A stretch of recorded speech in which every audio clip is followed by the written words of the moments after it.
So welcome, Karl Zimmerman. You are founder and CEO of Steadfast. Tell us a little bit about what you do.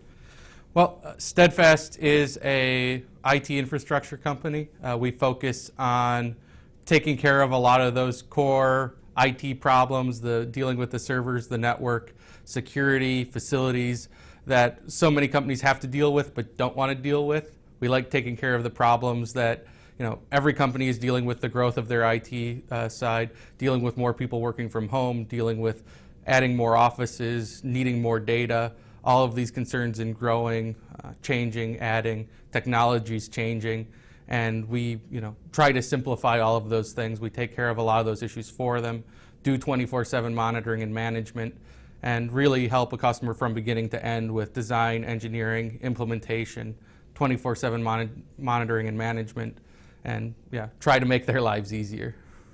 So you got into this a long time ago. Tell us about how you started and sort of where you are today. Yeah, the company started very, very differently. Started it when I was in high school, 14, helping people then with getting websites going. I mean, it was still fairly new to most everyone on how to get a website up, what should be on it, anything like that, and helping small businesses getting their websites up, getting online. And then, of course, over the 15 years since then, it's been a lot of progression, a lot of learning on our side, a lot of growth, but have simply been expanding on the technical side things that we help people with, focusing on, had been focusing largely on website, web development, software as a service type companies, other web hosting companies, and things like that have been shifting over time into a more general and more broad IT infrastructure focus, and now doing a lot more with mid-market businesses, with medical law firms, with financial and trading, and just sort of a much broader range of companies and services that we're offering at this point. So with technology changing so quickly, how do you keep up? How do you know where technology is going? Yeah, I mean, our goal is we generally don't want to be the bleeding edge, but we want to stay leading edge. We always keep an eye on everything that's going on. We keep an eye on all of the new technologies coming. But yeah, we always want to be careful to not steer our customers or move our direction into something that is just a fad or just a small change. But I mean, we still keep a company that's small enough and nimble enough that we can change. We can go into all these things. And all of this IT and technology is our core business. So it's all stuff we deal with on a daily basis, on a day-to-day basis. With our 1,500 customers, we deal with different things with different customers. So we do go into some of these areas because a customer will want to do it specifically. So we learn more about it and get into it that way as well. But yeah, it is definitely a balancing act there. I mean, sort of one example is on the, everyone now talks about cloud.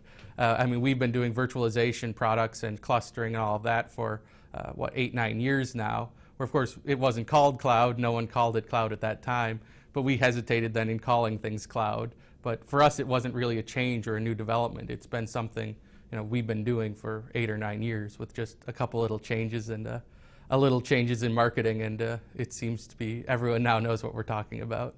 So how do you differentiate yourself? So obviously there's a lot of competitors in your field. Some are local, some are global. What would be the sales pitch, and why would I hire you if I needed to be 24/7 if I'm a large financial institution? Yep. Yeah, I mean, one of the key differences we have is that we're there. I mean, we are helping people through the entire process, that we are hands-on, we are personal, we are involved. I mean, we do design, engineering, implementation, and do a lot of those almost sort of consulting services, but it's just included into the monthly service.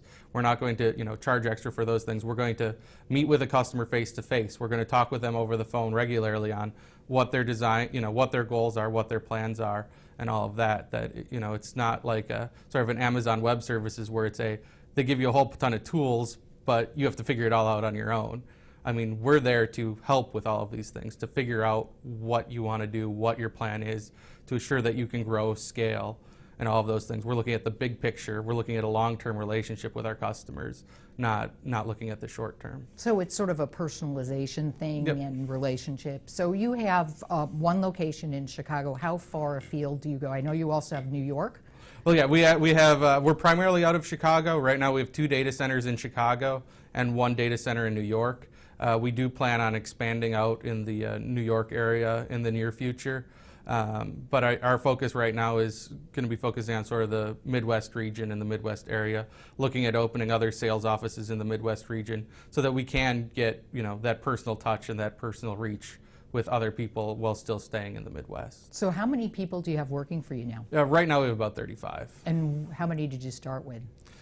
Starting was just me. It was just me for a large portion of the time there. And yeah, I mean, it had been a long time of working, 12, 14 hours a day, 7 days a week, but gladly that's changed. And what do you look for when you hire? Are most of these people sort of self-trained, or are they PhDs in technology? Yeah, I mean, we really don't look a lot at sort of education or certifications or things like that in the most part. We look for people that love technology. They love doing what they're doing. They're the people that will, play with servers and storage solutions at home. They're the people who, love learning more about these things, that want to work with these things, that, what they're doing is their passion, not just, a job. So as an entrepreneur and now a CEO, if somebody wanted to, follow in your footsteps, what would you tell them to do? It's really fairly simple, is do something you like to do. Find something that you enjoy and find something, that's fun. And then, of course, once you found that, keep at it. It's going to be tough at points. It's not going to be easy all the way through. Don't expect it to be easy. If you know you like it, if you know it's fun, just keep going at it. So what do you do for fun besides technology?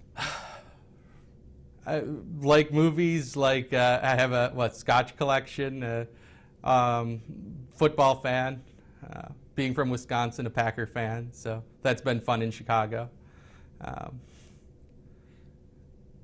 Yeah, that's How'd you pretty end up much in it. Chicago, by the way? Had come to Chicago first attending Northwestern University, so that's pretty much what brought me to the Chicago area, though pretty much knew, being interested in technology, business, and everything else, that I would definitely end up moving from Wisconsin to Chicago at some point, and had always enjoyed the visits and trips to Chicago when I was younger as well.